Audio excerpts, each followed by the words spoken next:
ഈ അടുത്ത സമയത്ത് തമിഴ്നാട്ടിൽ വിജയ് പങ്കെടുത്ത ഒരു പരിപാടിയിൽ തിക്കിലും തിരക്കിലും പെട്ട ആളുകൾ മരണപ്പെട്ടപ്പോൾ അതിൽ കണ്ടെത്തിയ ഒരു പ്രധാനപ്പെട്ട കാര്യം ഉണ്ടായിരുന്നു. ഒന്ന്, ആ ക്രൗഡ് മാനേജ്മെൻറ്റിന് ഒരു റൂൾസ് ഉണ്ടാക്കിയില്ല, റെഗുലേഷൻസ് ഉണ്ടാക്കിയില്ല, അതിനപ്പുറത്തേക്ക് അത് പോയി എന്നുള്ളതാണ്. നമ്മളൊരു മൈതാനത്തേക്ക് കുറേ കുട്ടികളെ കളിക്കാനായിട്ട് വിടുമ്പോൾ നമ്മൾ കുറച്ച് റൂൾസ് ആ കുട്ടികളോട് ഇൻസ്ട്രക്ഷൻസ് പറയും. ഇങ്ങനെ ചെയ്യരുത്, അങ്ങനെ ചെയ്യരുത്, ഇങ്ങനെ ചെയ്യാൻ പാടില്ല. എന്തിനാണ് പറയുന്നത്?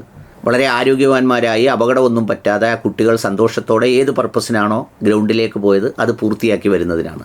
യഥാർത്ഥത്തിൽ മനുഷ്യനെ ദൈവം ഈ ഭൂമിയിലേക്ക് വിട്ടപ്പോൾ വ്യത്യസ്ത മതങ്ങളുടെ പ്രാമാണികമായ സംഗതിയിലൂടെ മനുഷ്യന് കൈമാറ്റം ചെയ്ത ധർമ്മത്തിൻ്റെയും മൂല്യത്തിൻ്റെയും ഒക്കെ സന്ദേശങ്ങളുടെ ലക്ഷ്യം അതുതന്നെയാണ്.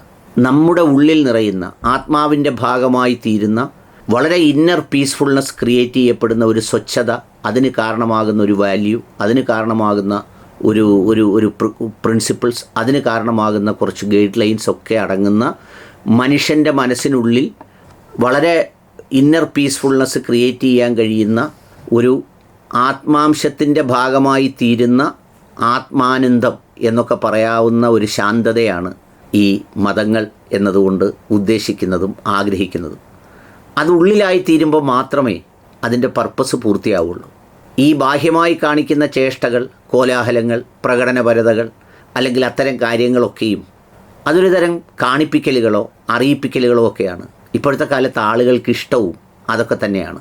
ഈ ആനന്ദം അല്ലെങ്കിൽ ആത്മഹർഷം, ഈ ആത്മസംയമനം, അതിൻ്റെ ഒരു പീസ്ഫുൾനെസ്, ഇന്നർ പീസ്ഫുൾനെസ്, അത് ഉണ്ടായിത്തീരുന്ന മനുഷ്യർക്ക് ആരോടും വെറുപ്പോ വിദ്വേഷമോ പകയോ ഒന്നും ഉണ്ടാവില്ല.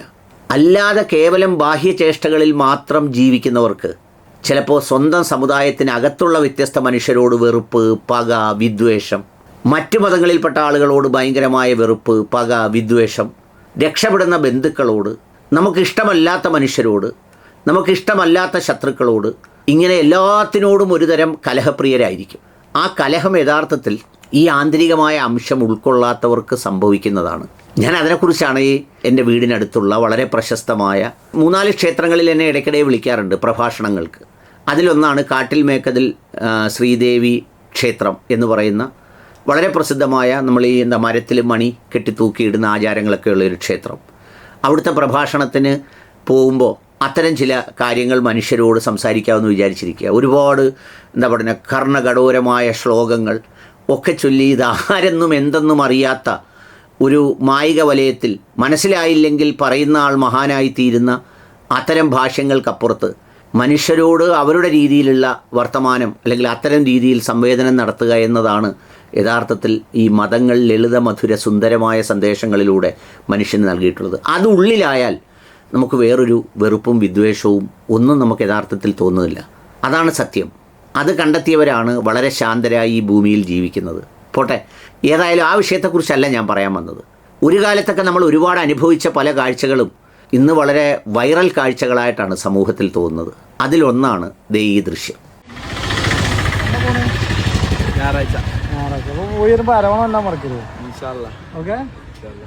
കണ്ടില്ലേ, ശബരിമലയിലെ അരവണപ്പായസം വരുമ്പോൾ കൊണ്ടുവരാം എന്ന് പറയുന്ന ഒരു സംഭാഷണ ശകലമാണുള്ളത്.